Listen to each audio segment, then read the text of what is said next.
Preguntas de repaso, sección generadores y corriente alterna. Pregunta número 5.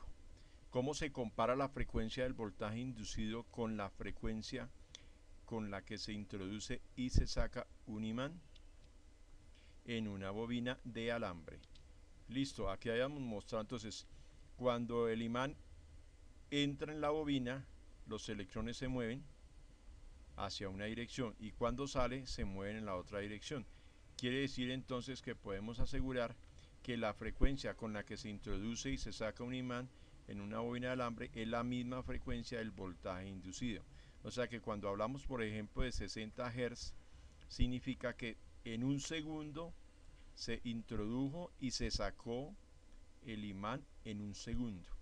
Eso es todo. Entonces aquí dice en la parte de abajo, cuando el extremo de un imán se introduce y se saca en forma repetitiva de una bobina de alambre, la dirección del voltaje inducido cambia en forma alternativa. Al aumentar la intensidad del campo magnético dentro de la bobina, cuando entra el imán, el voltaje inducido en la bobina tiene una dirección. Cuando disminuye la intensidad del campo magnético, cuando sale el imán, el voltaje se induce en la dirección contraria. La frecuencia del voltaje alternante que se induce es igual a la frecuencia del cambio del campo magnético dentro de la bobina. O sea que cuando el imán está por fuera, el voltaje es cero. Cuando el imán va entrando, el voltaje va aumentando y cuando llega exactamente a estar en la posición central, el voltaje es máximo y los electrones se mueven en una dirección. Cuando el imán sale por la parte de abajo, el voltaje vuelve a cero.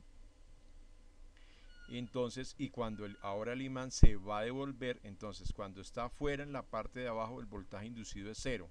Cuando entra el voltaje y el imán está en todo el centro de la bobina, el voltaje es máximo, pero recordemos que los electrones se están moviendo en la dirección contraria de cuando entró.